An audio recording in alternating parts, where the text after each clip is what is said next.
My son said, "Mom, we need the master bedroom. You'll live in the basement now." His wife nodded smugly. I smiled and said, "Of course, honey." I packed my things and moved downstairs. 2 days later, they came running down, pale and shaking, because they found the envelope I left on their pillow. Subscribe to the channel, leave your like and comment from which part of the world you are watching. Get comfortable and relax. Let's begin. I placed the sealed envelope on the center of their pillow. The linen was crisp and white, smelling of the expensive lavender detergent Chloe insisted upon. My hand was steady. The envelope, plain and white like the bedding, looked both innocent and ominous lying there. I allowed myself a small, private smile. It was not a smile of joy, but of closure. A process I had set in motion 2 days prior was now irrevocably complete. I turned and walked out of their bedroom, my shoes silent on the polished hardwood floor they were so proud of. 2 days earlier, I had been folding laundry in the sunlit living room. The afternoon light streamed through the large windows, highlighting the dust motes in the air. I liked this chore. It was methodical, peaceful. I was matching a pair of Marcus's socks when they came in together. I felt the change in the air before I heard it, the casual way they settled on the sofa facing me, a united front. Chloe's smile was a thin, prepared line. "Mom, can we talk for a minute?" Marcus began. He used his boardroom voice, the one meant to sound reasonable and firm. "Of course, honey." I set the sock down. My voice was calm, the same tone I'd used when he'd skinned his knee as a boy. I already knew. A mother knows the weight of a room. He cleared his throat. Chloe placed a hand on his knee, a gesture of support and ownership. "We've been thinking about the house, about space.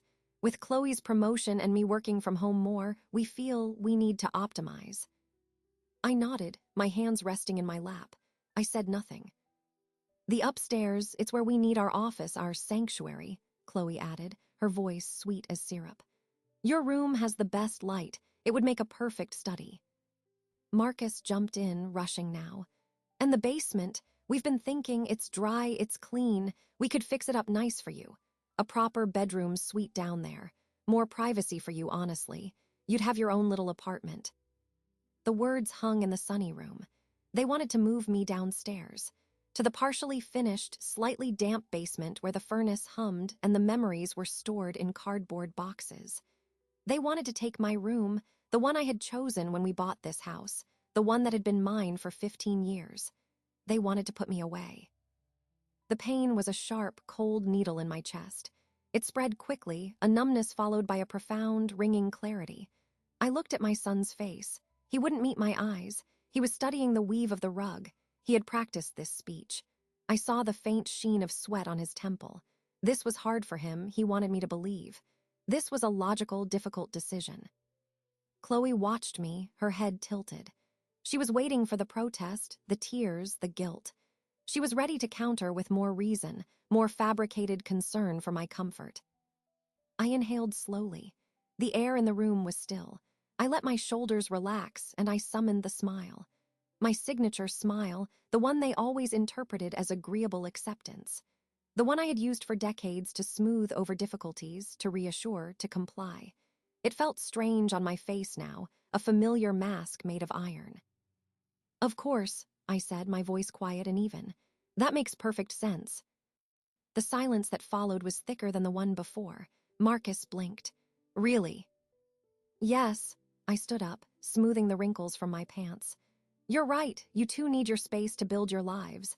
The basement will be fine, I don't need much." Chloe's smile widened, becoming genuine. She had won. It had been easier than she imagined. "Oh, Ellie, we'll make it so cozy for you. We'll get a nice area rug, maybe a little mini fridge." "Thank you, Chloe," I said. My tone was pleasant, vacant. "When would you like me to move?" "Well, if you're okay with it this weekend," Marcus said, relief making him slump. "We can help you move your things down." "This weekend is fine. I can manage my things." I turned and walked toward the hallway. "I'll start packing now." I heard their hushed, triumphant whispers begin behind me as I left the room. The sound was like the rustle of dry leaves. I climbed the stairs to my bedroom, each step measured. I closed the door. The click of the latch was a definitive sound. I stood in the center of my room. The late afternoon sun slanted across my quilt, the one my sister had made. It illuminated the photographs on my dresser, Marcus as a gap-toothed boy, my husband Robert smiling his quiet smile, a faded picture of my parents. The pain returned then, not as a needle but as a heavy, cold weight. It sat in my stomach. My son, my only child. He had looked at me and seen an obstacle to his wife's vision of a perfect home. He had decided I belonged in the basement. I did not cry. Crying was for a loss that was an accident. This was a deliberate action. I walked to the closet and took out my old tapestry suitcase. I laid it open on the bed. I began to pack, not with haste but with a deliberate, focused precision. I folded my sweaters, my slacks, my blouses. Each fold was sharp, each item placed with intent. The mechanical nature of the task steadied my hands. As I worked, the cold weight in my stomach began to transform. It did not disappear. It changed composition, becoming denser, more solid. It was no longer just hurt. It was resolve. My mind, which had felt scattered with shock, began to clear. It focused like a lens. The basement. They thought it was a demotion, a banishment. They did not understand what lay in the basement. They never went down there except to store Christmas decorations or retrieve the spare vacuum. They did not know about the old filing cabinet in the corner, behind the boxes of baby clothes and Robert's old engineering textbooks. I placed a stack of handkerchiefs in the suitcase. I thought of the key on my ring, the small brass one that looked unimportant. I had not used it in years. They wanted to relegate me to the foundation of the house. Very well, I would go to the foundation. And from there, I would examine the bedrock upon which everything they valued truly stood. I finished packing my clothes. I would take only what I needed. The rest could stay. Let them deal with the ghost of my presence in this room. I closed the suitcase and latched it. I sat at my dressing table. In the mirror, I saw a poised woman with gray curls and a calm face. The eyes looking back at me were different. They were the eyes of a librarian who knew how to find information. The eyes of a woman who had managed a household budget, negotiated with bankers, and held everything together after her husband died young. They were the eyes of a person who had quietly handled every important document for this family for 3 decades. I opened the top drawer of the dressing table. Beneath a stack of scarves, my fingers found the smooth, cool surface of a small, fireproof lockbox. I did not open it. I simply placed my hand on it for a moment. The plan was not fully formed yet, but its seed had been planted the moment I had smiled and said, "Of course." The first move in their game had been made, and in my silent acquiescence, I had made the first move in mine. The envelope on their pillow, 2 days from now, would be the second. I stood up, leaving the lockbox in the drawer. I would retrieve it later when the house was asleep. For now, I had packing to finish. I had a descent to prepare for, and I had a single, crucial item to place in that plain white envelope. I finished packing the last of my necessary belongings into 2 suitcases and a cardboard box. The rest of my things, the decorative pillows, the framed prints, the ceramic vase from my mother, I left in place. Let them stare at the artifacts of my displacement. I did not wait for their offered help. As dusk settled outside my window, I carried the first suitcase down the 2 flights of stairs to the basement. The air changed as I descended. It grew cooler, carrying a faint, clean scent of concrete and stored cotton. The overhead fluorescent tube flickered to life with a harsh buzz when I flipped the switch. The basement was exactly as I remembered. A long, rectangular space with a finished area near the stairs housing the washer and dryer, and beyond that, the open, unfinished section.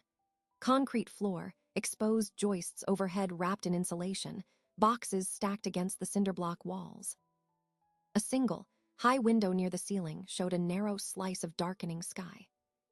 I rolled my suitcase to a clear area near the old, sturdy workbench Robert had built. This would be my space. I began to unpack, not with resignation, but with a sense of establishing a forward operating base. I hung my clothes on a rolling rack I brought down, the garments seeming out of place among paint cans and toolboxes. I set my lamp on the workbench and plugged it into the sole outlet. Its warm, amber glow created a pool of light in the vast, dim room. It was my circle of sovereignty. Over the next few hours, I methodically rearranged. I moved boxes to create a makeshift wall, defining a corner as my bedroom. I dusted off an old, comfortable armchair with faded floral upholstery and placed it under the lamp, a small side table beside it. I brought down my electric kettle and a tin of tea. With each action, the space transformed from a storage dump into an intentional, if sparse, living area. The hum of the furnace became a constant, white noise companion. I was not making it cozy for their benefit. I was making it functional for mine.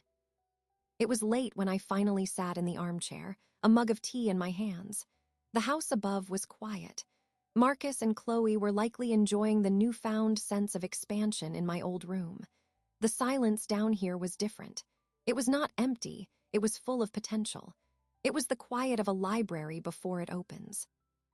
My eyes drifted to the row of filing cabinets in the far corner, nearly obscured by a stack of boxes labeled Christmas. They were gray, four-drawer units, the paint slightly chipped.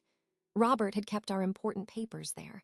After he died, I had maintained the system, adding my own files. Marcus never asked about them. Chloe had never looked at them. To them, it was just more old junk. I set my tea down. I walked over to the cabinets, the concrete floor cool through my socks. I brushed dust from the top drawer of the first cabinet. It was locked. The small brass key on my ring, the one that looked decorative, fit perfectly. The lock turned with a solid, satisfying click. The drawer slid open smoothly. Inside were neat, labeled hanging files. Tax returns 1995-2005. Property house. Insurance life. Wills and trusts. The smell of old paper and ink wafted out. This was not nostalgia. This was an archive. I lifted out the property house file. I carried it back to my chair under the lamp. I opened the thick folder. On top was the original deed for the house. I unfolded the large, formal document. My name, Eleanor Marie Reynolds, was listed as the sole grantee. Robert's name was not on it. We had planned it that way, for reasons that seemed prudent then and felt prophetic now. The mortgage was paid in full, a fact marked by the satisfied lien certificate paperclipped behind the deed. Beneath that was the closing statement from 15 years ago. My eyes scanned the numbers. The down payment amount was circled in Robert's handwriting. Next to it, in my own writing, was a note. From Robert's policy, our foundation. Every penny of that down payment had come from the life insurance payout after my husband died. This house was not a family investment. It was my investment, purchased with the currency of my loss to secure a future for my son and for me. I heard a creak on the stairs.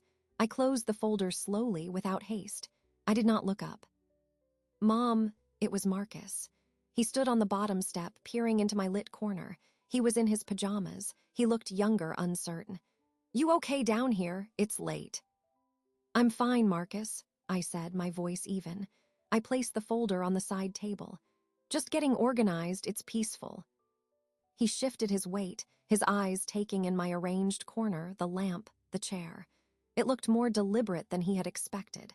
Chloe was thinking, maybe we could get you a small TV down here, for company. That's kind, I said. I did not say yes or no. I let the offer hang in the damp air. He lingered, searching for something to say. His gaze fell on the filing cabinet, its drawer still slightly ajar. What's all that old stuff? Should we just shred it? A cold spike shot through my calm. No, I said, a fraction too quickly. I modulated my tone. No, those are important records. Tax documents, house history. I'll manage them, don't worry about it. He shrugged, the gesture dismissive. Okay, if you're sure. Well, good night.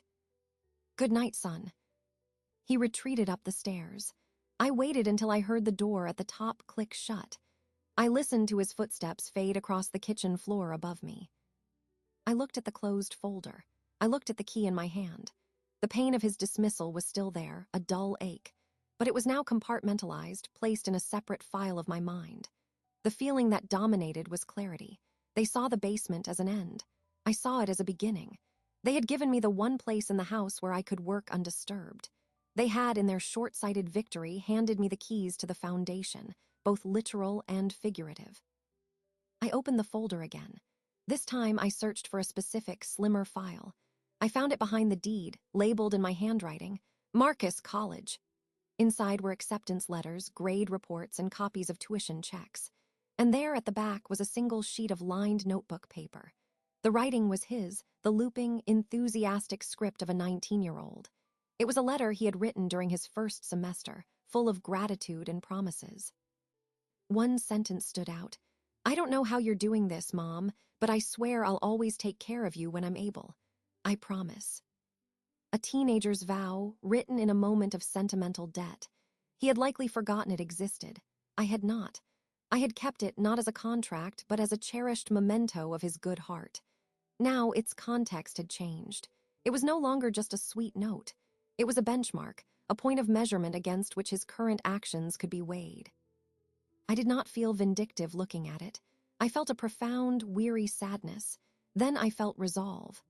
The plan, still nebulous, began to assume a sharper shape. It would not be loud or cruel. It would be a quiet presentation of facts, a mirror held up to their actions. I returned all the documents to the filing cabinet and locked it. The key went back on my ring. I turned off the lamp, plunging my corner into a darkness that was now familiar, even protective. Above me, the house was silent. They were sleeping, unaware that the woman in the basement was not defeated. She was auditing the books, and she had discovered a significant discrepancy. The following morning, I awoke to the sound of water running through the pipes overhead. It was the master bathroom shower, my old bathroom. I lay on the narrow bed I had assembled, listening to the muffled rush. I counted the minutes. It was a longer shower than usual. Chloe was enjoying her new domain. I rose and performed my own ablutions at the small utility sink near the washing machine. The water was cold for a moment before it warmed. The routine was different, but it was not without its own austere rhythm. I dressed in a simple sweater and slacks. I made tea at my small station. The house above me began to stir with the sounds of their morning: cupboard doors, the coffee grinder, the low murmur of their voices. The sounds were distant, filtered through floorboards and insulation. I was an observer in the substratum. After I heard the front door close, Marcus leaving for a meeting, Chloe heading to her yoga class, I ascended the stairs. The main floor was bright, sunlight streaming onto the clean counters. A single coffee mug sat in the sink. I washed it, dried it, and put it away. I moved through the rooms, not as a resident, but as a surveyor. In the living room, a throw pillow was out of place. I straightened it. In the hallway, I noticed a scuff mark on the baseboard. I wet a cloth and wiped it clean. These were not acts of submission. They were acts of reconnaissance. I was remapping the territory, noting what they valued, what they ignored. I was also establishing a pattern. My presence upstairs during the day was normal, benign. I was just Mom, tidying up. By 10 o'clock, I was back in the basement. I unlocked the filing cabinet. This time, I removed two specific documents: the property deed and the mortgage satisfaction certificate. I made clear, legible photocopies of each on the old machine in the corner, its mechanical whir loud in the quiet space. I returned the originals to their folder and locked the cabinet. Then I sat at the workbench, which I had cleared to serve as a desk. I opened my laptop. My email client loaded. I composed a new message. The recipient was Jonathan Adler. The subject line read, "Review of trust documents, Reynolds Estate." Jonathan had been Robert's friend and our family attorney for 30 years. He had handled Robert's will and the probate. He was semi-retired now, but he always answered my emails. I wrote with careful clarity. "Dear Jonathan Asterisk, I hope this finds you well. I am writing to request a brief consultation. I would like to review the terms of the living trust established after Robert's passing, specifically as it pertains to the title and disposition of the house at our address. I have some questions about my rights of residence and my authority regarding the property. I have attached copies of the current deed and satisfaction of mortgage for your reference. Could you please let me know your availability for a short phone call at your convenience? No urgency, just seeking clarity. Warmly asterisk. Eleanor asterisk." I attached the scanned documents. I read the email over twice. It was factual, unemotional, and legally precise. It was a seed. I clicked send. The rest of the day followed a similar pattern of quiet, purposeful activity. I sorted through a box of old financial records, separating what needed to be kept from what could be shredded. I listened to the house. I heard Chloe return, her footsteps light and quick. I heard her on the phone in the living room, her voice bright and laughing. Oh, it's asterisk, so asterisk, much better already. Just a sense of space, you know? Everything in its right place. I continued my work. In the late afternoon, my own phone rang. The screen showed Jonathan's law office number. Alina, his warm, familiar voice came through. Got your email, is everything all right? Everything is fine, Jonathan, I said, keeping my voice low and even. I just find myself in need of a refresher on the legal standing of the house, for my own peace of mind. There was a pause on his end, the pause of a man who reads between lines for a living. I see. Well, it's quite straightforward. The house is in your name solely. The trust is a revocable living trust for which you are the sole trustee and beneficiary. It was designed for ease of transfer, but while you're alive, you have absolute control. Is there a specific concern? Not a concern, I said. A hypothetical. If someone were living in the house and I wished to clarify their status as a guest versus a tenant, what would that entail? Jonathan's tone became more measured, professionally neutral. That would be a matter of establishing intent and, if necessary, a formal lease agreement. Without a lease, any adult residing there would likely be considered a guest, and you would have the right to ask them to leave. The fact that you hold clear, unencumbered title is the central point. Is Marcus giving you trouble? No, I said, and it was not entirely a lie. Trouble was too simple a word. I'm just ensuring I understand the landscape. Thank you, Jonathan, this is helpful. Alina, he said, his voice softening. You know I'm here. If you need anything drawn up, just say the word. I appreciate that. I'll be in touch. I ended the call. I had my answer. The legal landscape was not just clear, it was unequivocally in my favor. They were living in a house they did not own, by the grace of the woman they had sent to the basement. They were, in the eyes of property law, my guests. That evening, I joined them for dinner. It was Chloe's suggestion, a performance of normalcy. You shouldn't eat alone down there, Ellie. Come up, it's no trouble.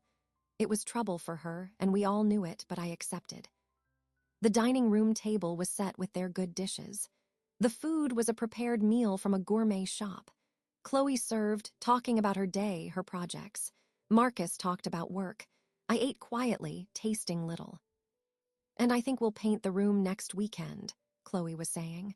That soft celadon green, it'll be perfect for the light. She was talking about my old bedroom. Marcus nodded, chewing. He did not look at me.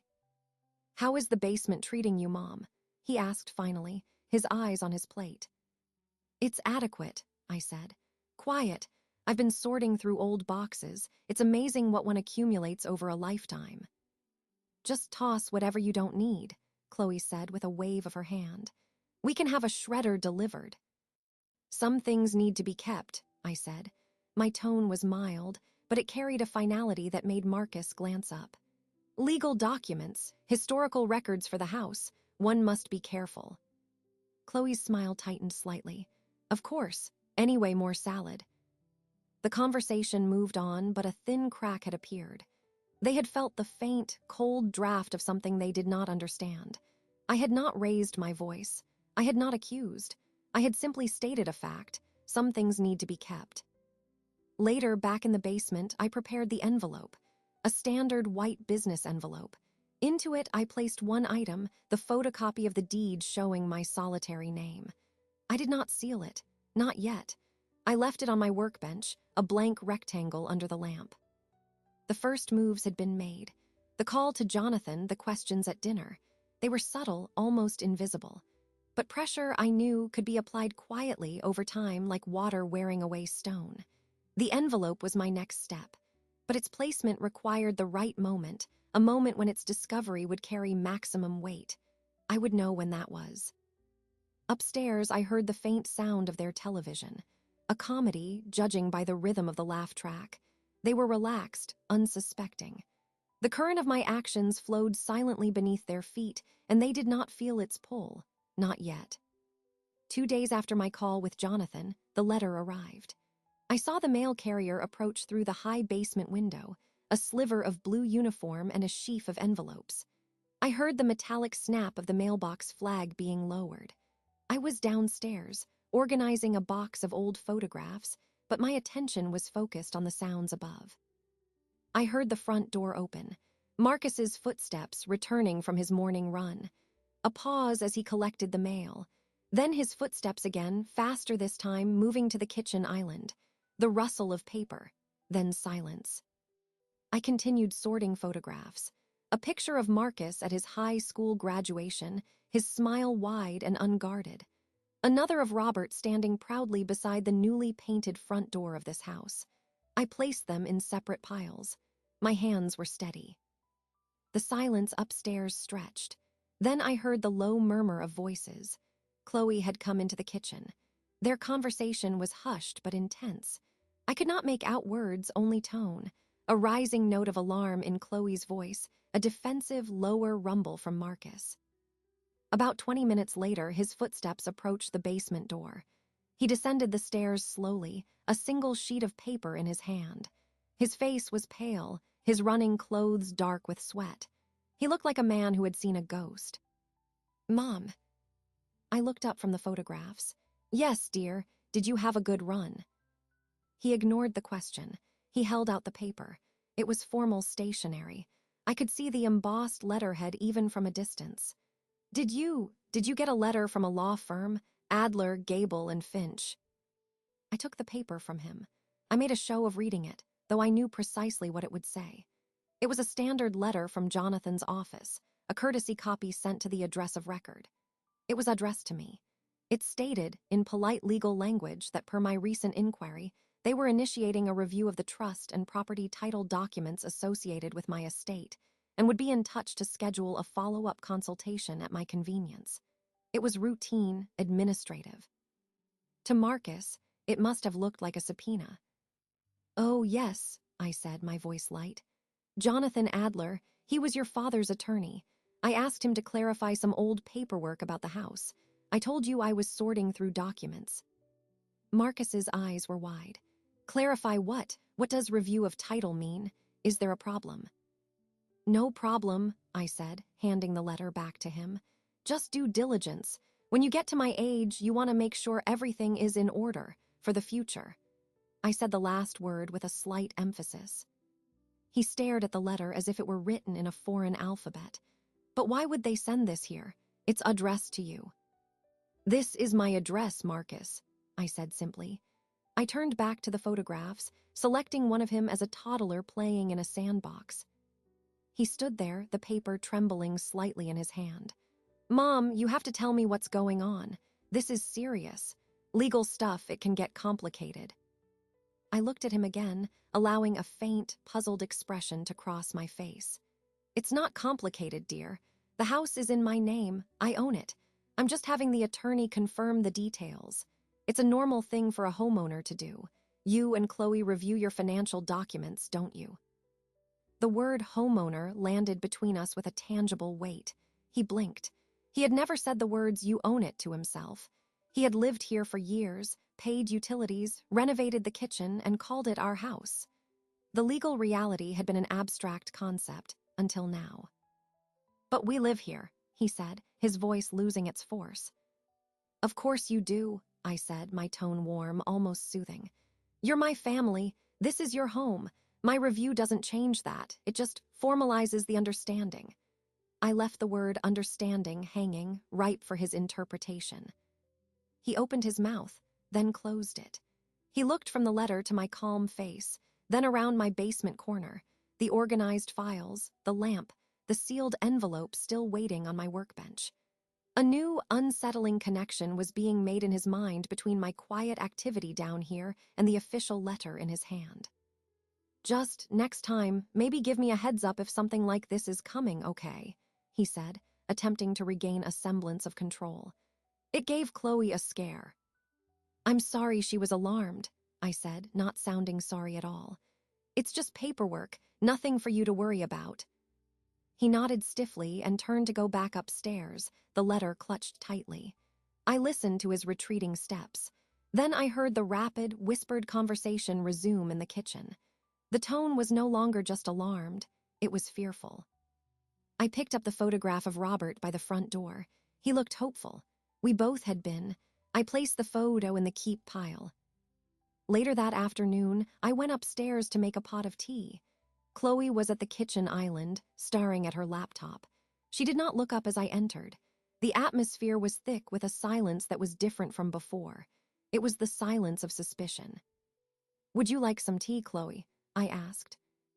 "No, thank you," she said, her voice clipped. She still did not look at me. I prepared my tea. As I was leaving, I paused.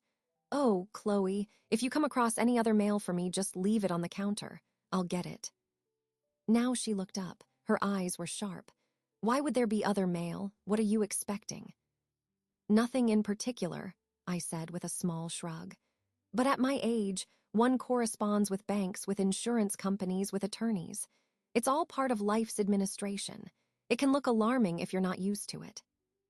I gave her the same serene smile I had given them in the living room when they announced my move. This time, she did not smile back. She stared. The smugness was gone, replaced by a wary, calculating look. She was finally seeing me, not as an obstacle to be moved, but as a variable she did not understand. Back in the basement, I took the unsealed envelope from my workbench. I slipped the letter from Jonathan's firm inside it, the original, which had come to my P.O. box the day before, not the copy they had received. I added the photocopy of the deed. Then I sealed the flap. The envelope was now ready. It contained 2 facts, the attorney's review and the proof of ownership. It was not a threat. It was a statement of reality. Its placement was the final step. The right moment, I sensed, was approaching. Their fear was the catalyst. They were now actively looking for problems, for hidden meanings. Soon, they would start looking in their own space, in the sanctuary they had taken from me, and they would find it. I propped the sealed envelope against my lamp, a white rectangle awaiting its purpose. Upstairs, the house was quiet, but it was the quiet of held breath. The first stone had been thrown into the pond. Now we were all waiting for the ripples to reach the shore. The sealed envelope remained propped against my lamp for another day. I did not rush. Timing, I had learned from a lifetime of observation, was everything. The letter from the law firm had altered the atmosphere in the house. Marcus was jumpy, his conversations with Chloe conducted in hushed tones that stopped when I entered a room.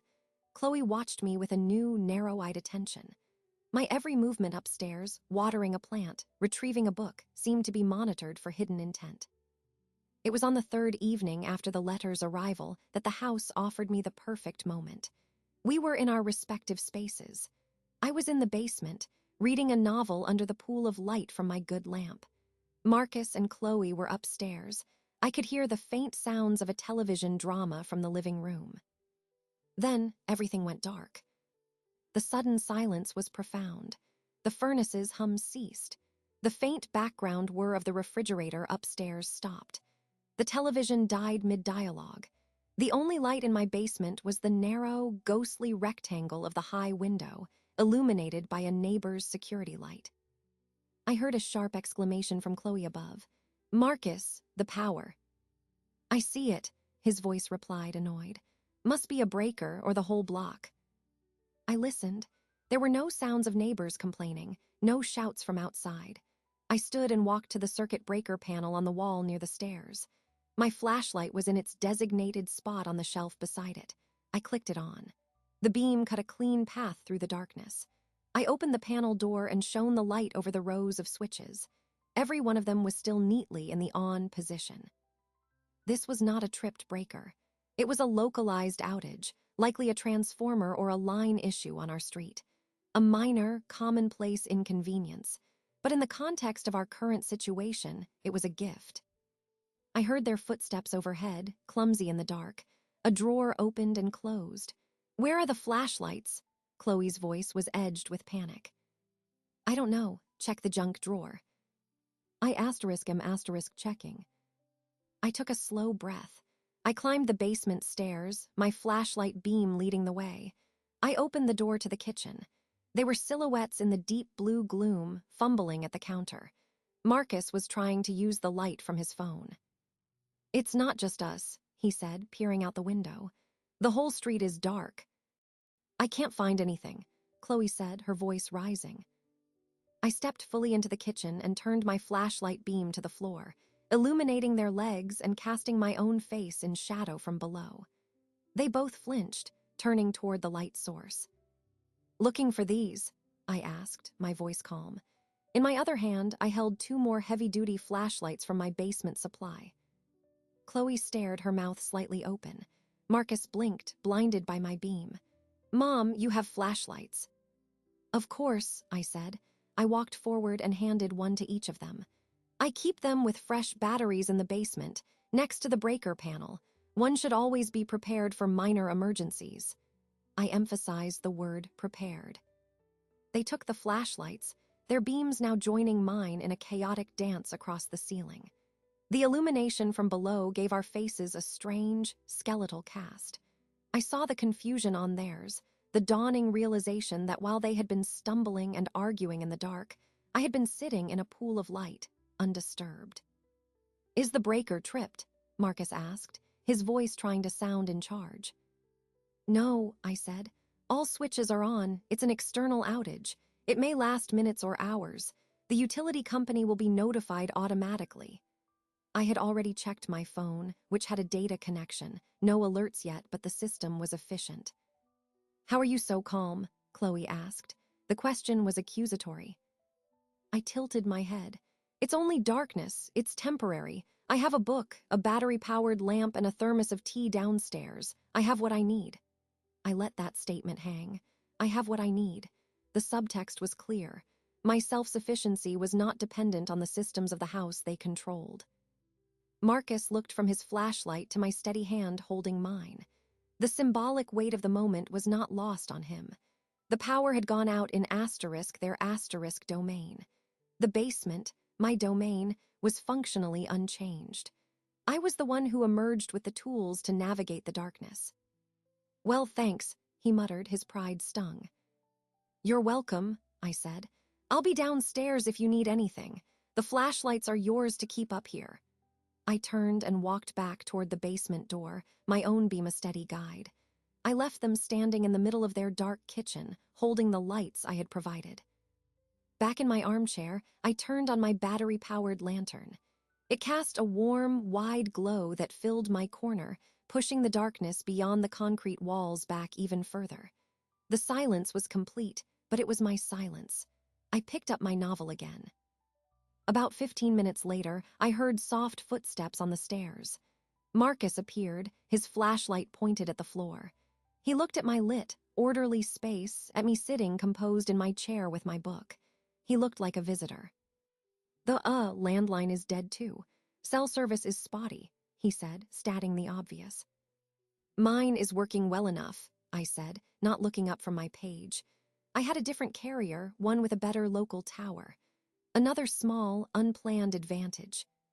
He shifted his weight. "Mom, about that letter, and the deed. We should probably talk about it sometime." "We should," I agreed, turning a page. "When the power comes back on, there's no rush."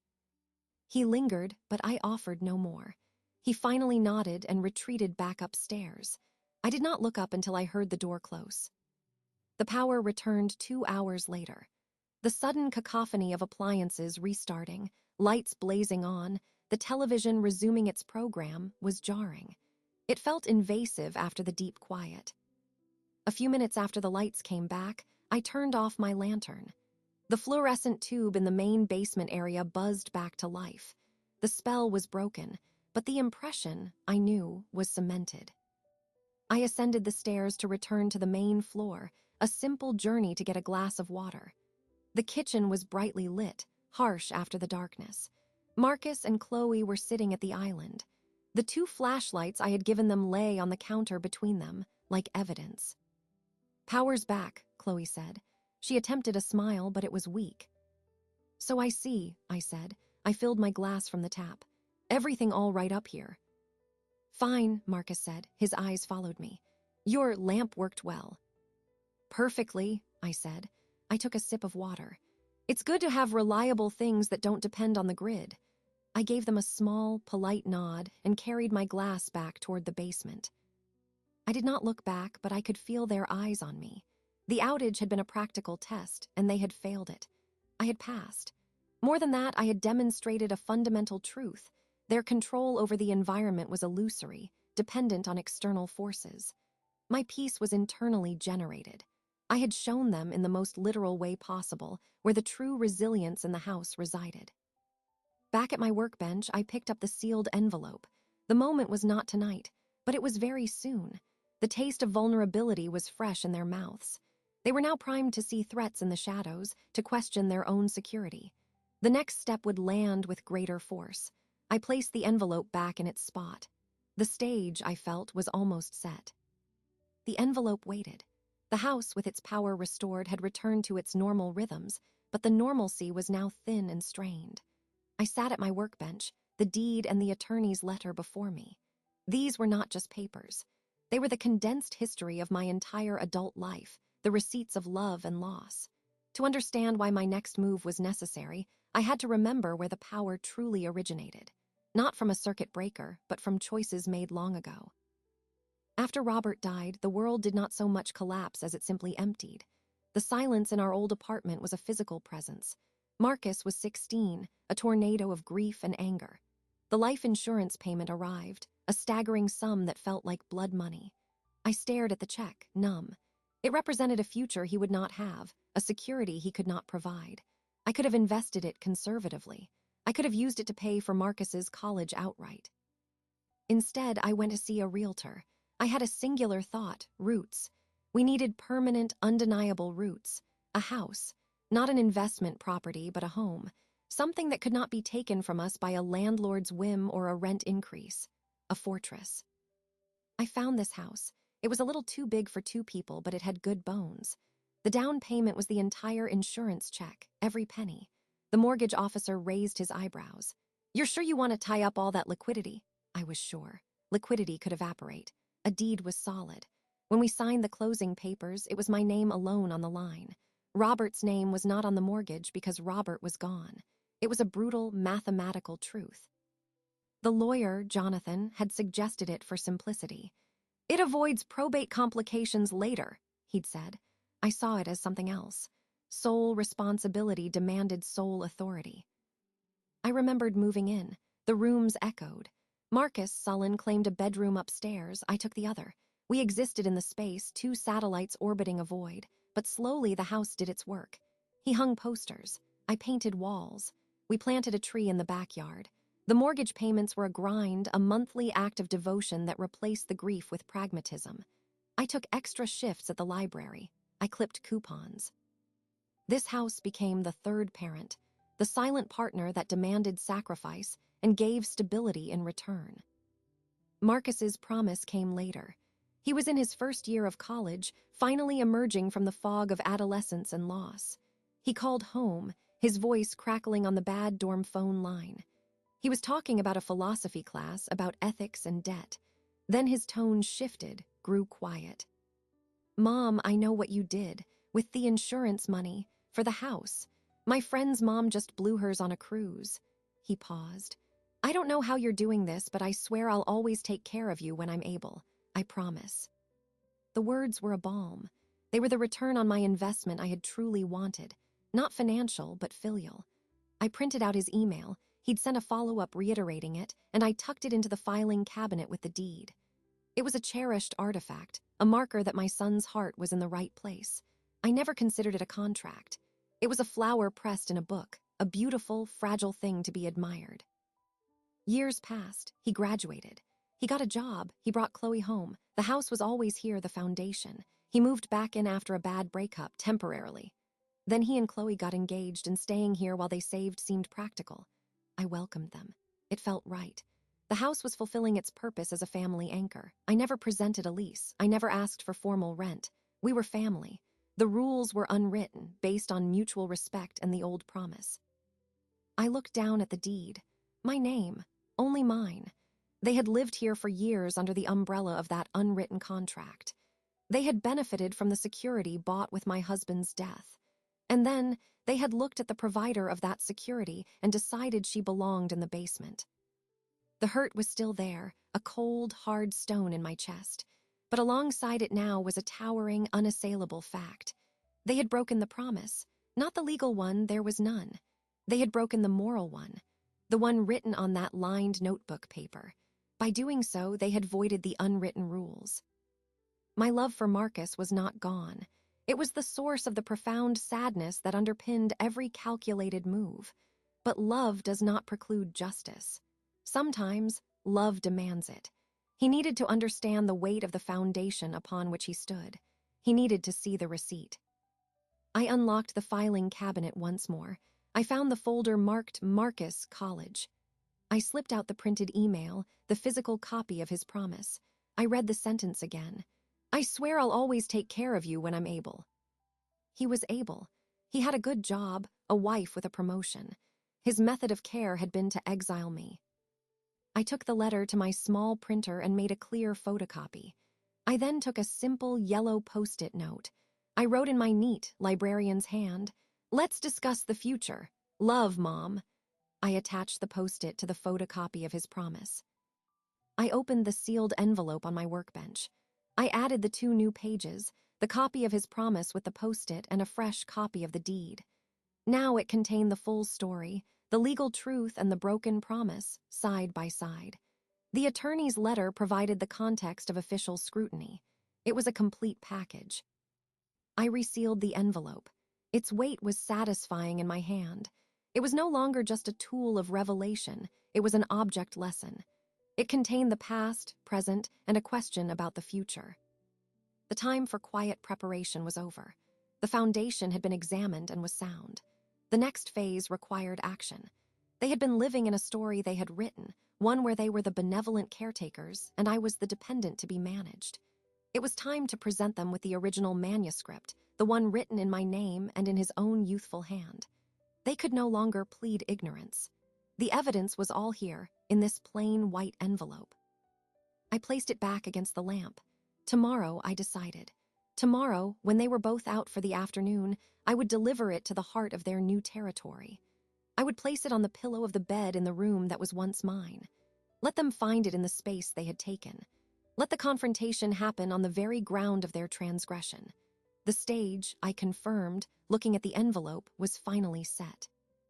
The next morning, I waited until I heard both cars leave the driveway. I took the sealed envelope from my workbench and climbed the stairs to the main floor. The house was silent, filled with the clear light of a mid-morning. I walked down the hallway to the master bedroom. The door was open. The room was already different. My quilt was gone, replaced by a duvet in a stark, modern pattern. My photographs had been removed from the dresser. A vase with a single architectural branch stood in their place. The air smelled of Chloe's perfume, a floral scent that was too strong for the space. It was no longer my room. That was the point. I walked to the side of the bed where Marcus slept. The pillows were plumped, the linen smooth. I placed the envelope squarely in the center of his pillow. It looked both incongruous and deliberate against the dark gray cotton. I adjusted it once, ensuring it was perfectly aligned. A small, private smile touched my lips, not of joy, but of completion. The first physical move in the endgame was done. I turned and left, closing the door softly behind me. The day passed quietly. I remained in the basement, occupying myself with mundane tasks. I did not know when they would find it. I preferred not to watch. The envelope was a passive agent. Its power lay in their discovery and interpretation. That evening, Chloe called down the stairs. "Ellie, dinner is ready." Her voice was tight, performing normality. I joined them in the dining room. The table was set with care. A roasted chicken, steamed vegetables, rice. It was a meal that signaled an occasion or an attempt to control one. We served ourselves. The clink of utensils against plates was the only sound for several minutes. "How was your day, Mom?" Marcus asked. He was trying to meet my eyes, but his gaze kept slipping away toward the hallway, as if pulled by a magnet. "Productive," I said. "I finished organizing the old tax files. It's satisfying to put things in order." I took a bite of chicken, chewing slowly. "Good, good," he said, nodding too quickly. Chloe sipped her water. "We were thinking of maybe updating the kitchen backsplash next month, a herringbone tile." "That sounds lovely," I said. I turned my attention to Marcus. "Speaking of the house, I had an interesting conversation the other day." He froze, his fork halfway to his mouth. "Oh." "Yes, I finally got a hold of my old friend, Sarah Gable. You remember her. She was at your father's funeral. He blinked, confused by the seemingly benign direction. Vaguely. She's retired now, but her son runs the family firm. Adler, Gable, and Finch, the real estate attorneys. I let the name of the firm hang in the air. I saw the blood drain from Marcus's face. Chloe's fork stopped midair, hovering over her plate. You spoke to the attorney?"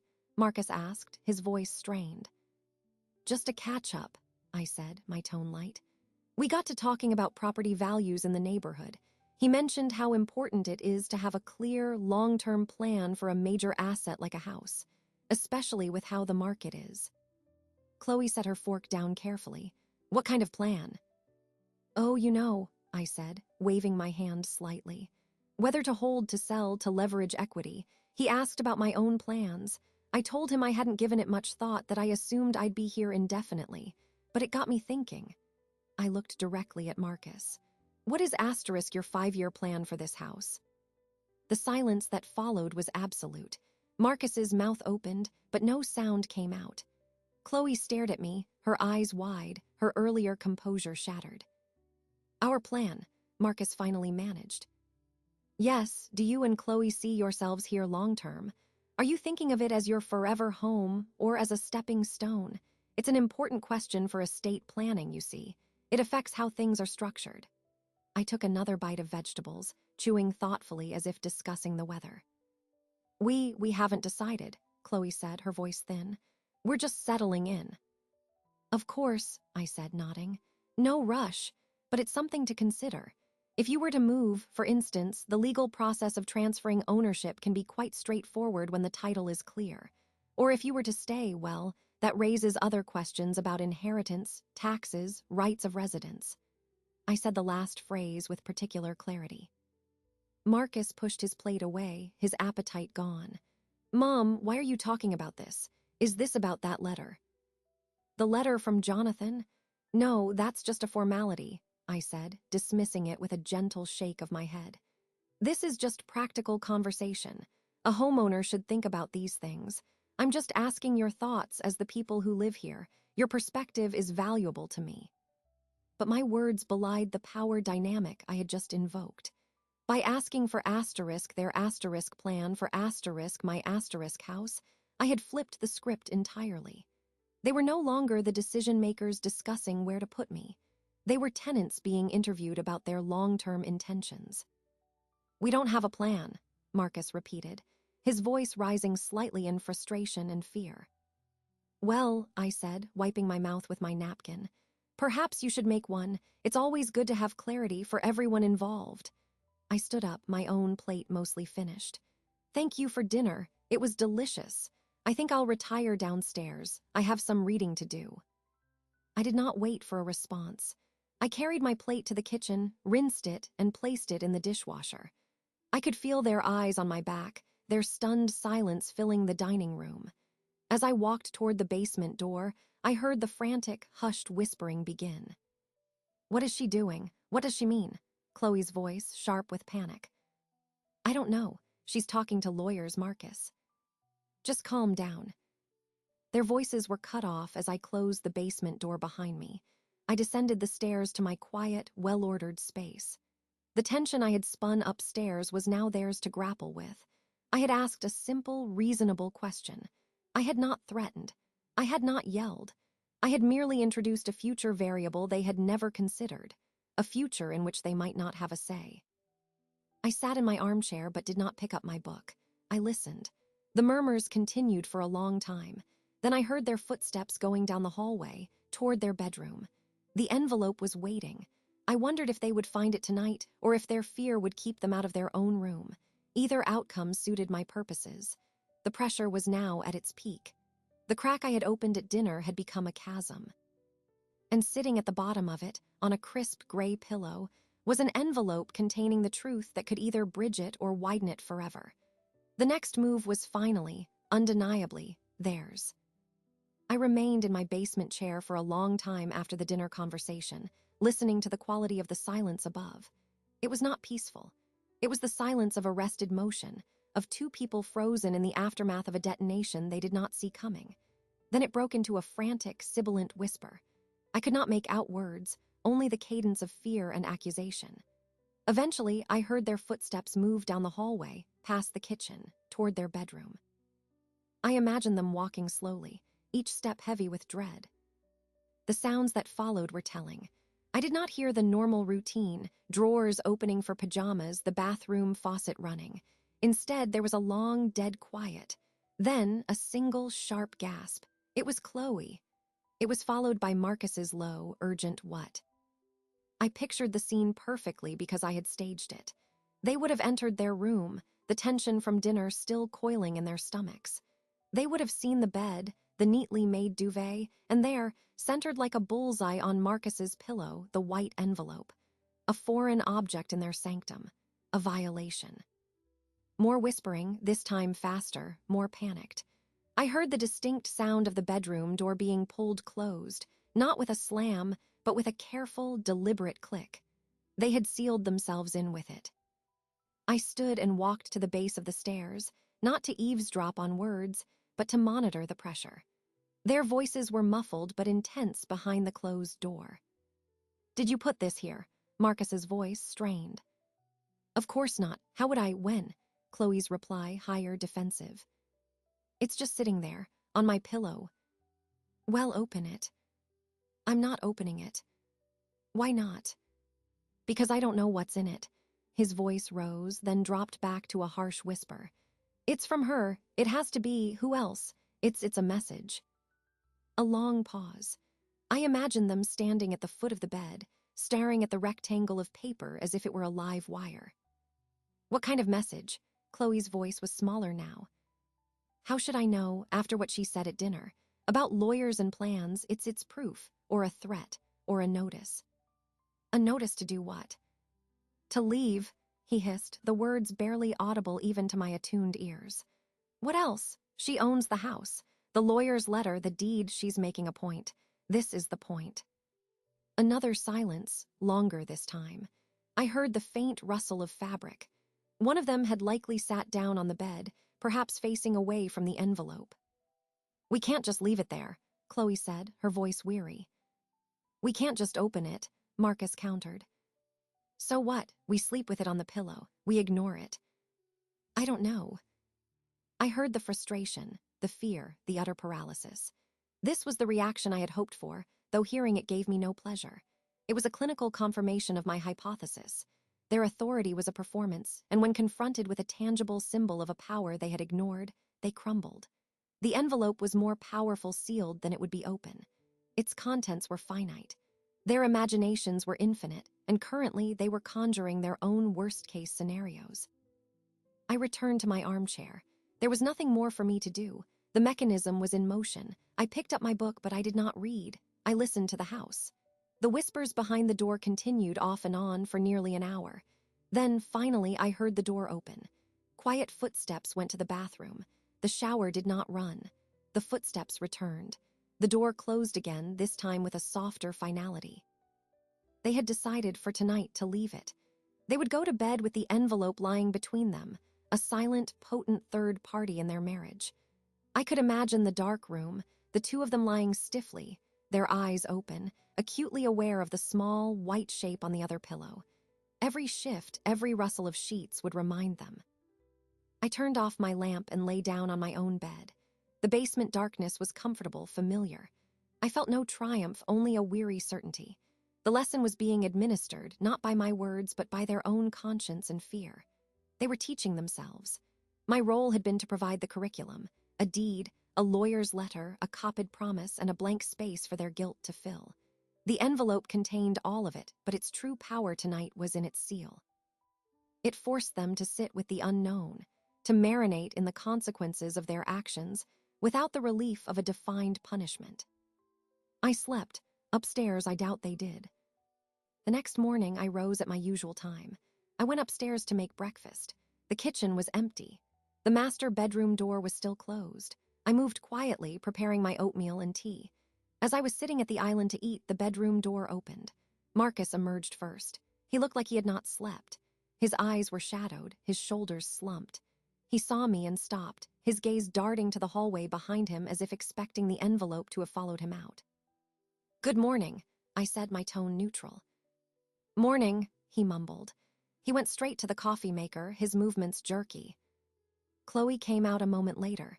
She was dressed for work, but her makeup was applied with less precision than usual. She avoided looking at me entirely. She poured herself coffee, her hands trembling slightly, and left the kitchen without a word, retreating to the living room. Marcus stood by the counter, clutching his mug. He was staring into the black liquid. He finally spoke, his voice rough. There's an envelope on the bed. I took a spoonful of oatmeal. Is there? You didn't put it there. I looked at him, meeting his bloodshot eyes. I haven't been upstairs this morning. It was not an answer to his real question, and we both knew it. He flinched at the evasion. What is it? He asked, his voice barely above a whisper. I couldn't say, I replied. An envelope is just an envelope until you open it. He swallowed hard. The unspoken words hung in the air, and after you open it, nothing will be the same. He left the kitchen without another word, following Chloe. I finished my breakfast, washed my bowl, and returned to the basement. The day would pass under a pall of suspense. They would go to work, but their minds would be in their bedroom on that pillow. The envelope had achieved its first purpose. It had become an obsession. The next step, the revelation, would happen when the pressure overcame their fear. It would be soon. The seal was only paper. Their nerves were not so durable. They returned from work that evening separately, each carrying the weight of the unopened envelope through the front door. I heard their subdued greetings, the lack of their usual evening chatter. Dinner was a silent affair, a reheated casserole Chloe pushed around her plate. I ate with them, observing their pallor, their inability to look at each other or at me. The envelope was a phantom limb in the room, an absence they all felt. After clearing the dishes, they did not retreat to the living room as usual. They stood in the kitchen, a silent conference. I saw Marcus nod once, a grim, resigned motion. Chloe wrapped her arms around herself. Together, they walked down the hallway to their bedroom. This time, they did not close the door. I retreated to the basement, but I left my door at the top of the stairs open a crack. I did not need to see. Sound would tell the story. For a minute, there was only the heavy silence of a decision being stared down. Then, the crisp, tearing sound of paper being ripped. Not a gentle opening, but a violent, desperate one. The seal had held for a day and a night. Their nerves had broken first. A moment of silence as they scanned the contents. Then Chloe's voice, a whisper that carried down the hall and the stairs. It's the deed, just her name, only hers. The words were flat, drained of their earlier smugness, simply stating a fact they had chosen to ignore. More rustling of paper, then Marcus. His voice was strange, choked. What's this? It's a copy of a letter, an email. It's your handwriting. Another pause. I could imagine him taking the paper, his eyes finding the date, the salutation. Mom, I don't know how you're doing this, but I swear I'll always take care of you when I'm able. I promise. He read it aloud. His voice cracked on the word promise. The sound was followed by a sharp, ragged intake of breath, his or Chloe. I couldn't tell. Then nothing. A silence so profound and long I thought they might have left the room. But it was the silence of a visceral hit, of the air being knocked from their lungs. It stretched for a full minute, maybe two. When the sound came again, it was Marcus. A low, guttural sound, half moan, half curse. There was a thud, as of a body sinking to its knees or collapsing onto the bed. Oh, God. Chloe's voice was a tremulous thread. The note, there's a post-it. A beat. He must have been unable to speak. She read it for him, her voice hollow, stripped of all effect. Let's discuss the future. Love, Mom. The 4 words hung in the air of their bedroom, in the hallway, drifting down to me in the basement. They were an invitation and an indictment. They contained no anger, no threat. Only a calm, devastating clarity. The future needed discussing because they had broken the promise of the past. She kept it, Marcus whispered, the words thick with a horrified awe. All these years, she kept it. What does it mean? Chloe asked, but her tone said she knew. It meant the moral ground they thought they stood on was gone. It meant the person they had tried to diminish had kept a record of every deposit and withdrawal in the ledger of their relationship. It meant their attempt to banish her had instead summoned the full, documented history of her sacrifice and his vow. "It means we're guests," Marcus said, his voice breaking. "We've always been guests, and we just told the owner to sleep in the basement." The finality of his statement landed. I heard a soft, wet sound. Crying. It was unclear who was crying, perhaps both. There were no more words for a while, just the raw, shame-filled sounds of a realization that was also a reckoning. I heard movement, slow, shuffling footsteps. The bathroom door closed. Water ran. The mundane sounds of life continuing, but now through a filter of profound disgrace. I closed my basement door softly. I went to my armchair and sat. I did not turn on the lamp. I sat in the dark, not in triumph, but in a solemn stillness. The revelation was complete. They had seen the evidence. They had felt its weight. The deed was the legal truth. The promise was the emotional truth. Together, they formed an irrefutable argument. My revenge was not in their fear, though that was present. It was in their shame. It was in Marcus remembering the young man who made that promise and confronting the man who broke it. It was in Chloe realizing her social maneuvering and interior design schemes were irrelevant against the bedrock of documented history and financial fact. Their power, their control, had been a mirage. I had simply handed them a glass of water and asked them to look again. The envelope was empty now. Its purpose was served.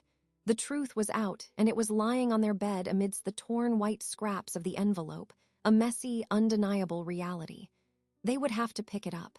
They would have to decide what to do with it. But first, they would have to face the person who had assembled it.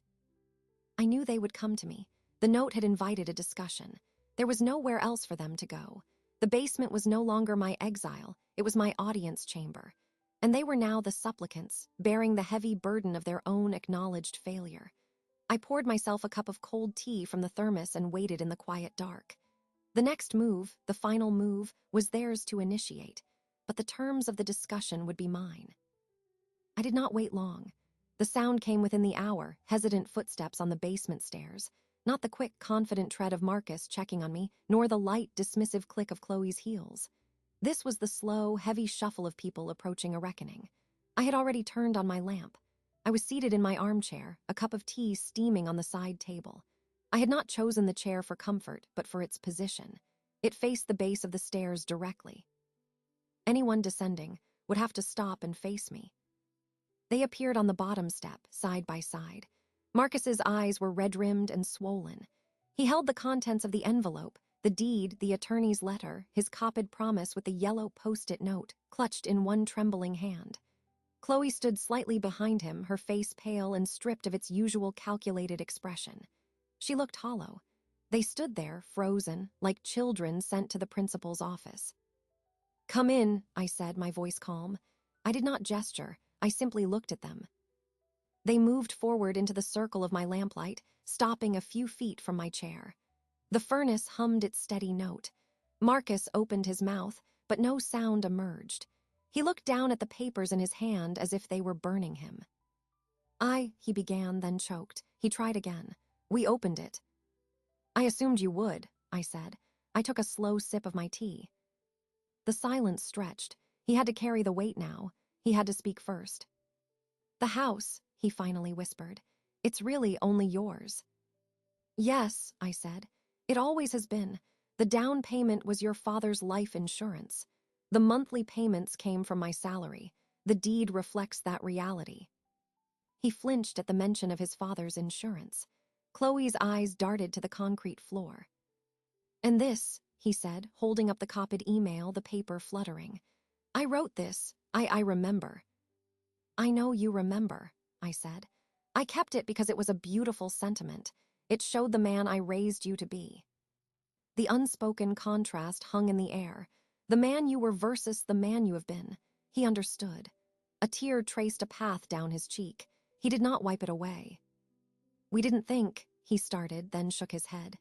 "No, we did think. We thought it was easier. We thought it was our right. We were wrong." The admission cost him. His shoulders slumped. "We were so wrong, Mom. I am so sorry for everything." Chloe finally spoke, her voice a dry rustle. "It was my idea, the basement. I pushed for it." She was not defending him. She was stating her culpability. Perhaps hopping the confession would lessen a sentence. "It doesn't matter whose idea it was," I said, looking at Marcus. "The decision was made. The action was taken by both of you." I set my teacup down. The click of porcelain on wood was sharp in the quiet room. "Sit down." There were no other chairs. They looked around, then slowly, awkwardly, sat on the edge of an old wooden storage chest a few feet away. They perched on it, looking like chastened schoolchildren. The power dynamic was now physically explicit. I was seated in the only seat of authority. They were on a box of stored memories. "You asked what my 5-year plan was," I said. "I will tell you. My plan is to live in my home with dignity and respect. That is the only non-negotiable point." Marcus nodded rapidly. "Of course, absolutely. Will move my office. You can have your room back tomorrow, today." I held up a hand, stopping him. "I do not want your room back. The room is not the point. The principle is the point." I leaned forward slightly. "I am not interested in musical chairs. I am interested in a new understanding." They stared at me, waiting. "Here are the terms," I said, my voice clear and even. I was not asking, I was stating. 1, this is my house. You live here as my adult son and his wife, not as its owners or its managers. That fact will be respected in word and action. 2, we will share the responsibilities of this household equitably. A chore schedule will be made. You will contribute financially to utilities and groceries at a fair market rate. 3, my space is my own. The basement is mine. You will not enter it without my invitation. The main floor is shared space, to be treated with mutual consideration. 4, I will not be discussed as a problem to be solved. I am a member of this family. The head of this family, in fact. I paused, letting each point settle. They were not punitive terms. They were the terms that should have existed all along. They were the structure that their attempt to demote me had destroyed, and that I was now rebuilding from the foundation up. "Do you understand?" I asked. "Yes," Marcus said, his voice thick. Chloe nodded silently. "This is not a punishment," I continued. "It is a correction. You attempted to rearrange our family based on a false premise of power. I have shown you the true premise. Now we rebuild from the truth." Marcus broke then. He put his face in his hands, his body shaking with silent sobs. The papers crumpled in his grasp. "I'm sorry, Mom. I'm so sorry. I forgot everything you did." I felt a pang in my chest, but my resolve did not waver. "I know you're sorry, but sorry is a feeling. Respect is an action. We will judge this by your actions from now on." I stood up. They looked up at me, their faces wet and frightened. I did not offer comfort. Not yet. The comfort would come from the stability of the new rules, not from absolving them of their guilt. "The discussion is over," I said. "You may go upstairs. We will begin tomorrow." They stood unsteady. Marcus wiped his face with his sleeve. He looked at the crumpled papers, then carefully, almost reverently, placed them on the storage chest. He left them there. They were mine to keep, as they always had been. They turned and walked back to the stairs. They climbed them slowly, their postures defeated but somehow lighter, as if a terrible weight had been lifted by simply having it acknowledged. I listened as their footsteps faded. I picked up the papers, smoothed out the creases, and returned them to the filing cabinet. I turned off the lamp. In the dark, I allowed myself to feel the full weariness of the past 2 weeks. The battle was over. The quiet, dignified reclamation was complete. The next morning, I rose and went upstairs. The house was quiet. I made breakfast. As I was eating, Marcus came into the kitchen. He had a notepad. "I was thinking," he said, his voice hesitant but clear. "I could take over the lawn care and the trash. Chloe can handle laundry and the downstairs bathroom. We'd like to contribute $600 a month for expenses to start, if that's acceptable." I looked at him. He was meeting my eyes. He was not smiling, but he was present. He was proposing action. "That is acceptable," I said. "Thank you." He nodded, a businesslike nod, and went to make coffee. It was a start. A week later, I moved my things from the basement back to a different room on the main floor, a smaller, sunlit room that had been a den. It was my choice. The basement remained my domain, my library and archive. I went down there often to think, to remember. The foundation was solid. They did not become perfect. Old habits whispered. But now, when Chloe began to speak over me, Marcus would sometimes go quiet, his eyes flicking to me with a new awareness. When Marcus assumed I would handle a chore, Chloe would sometimes say, "I'll get that." The corrections were small, but they were there. The balance was shifting.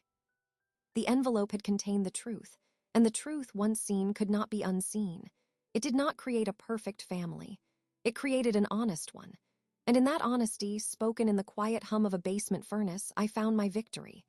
It was not a shout of triumph, but a deep, steady breath of air in a house that finally felt like a home again. My home on my terms. And that was enough.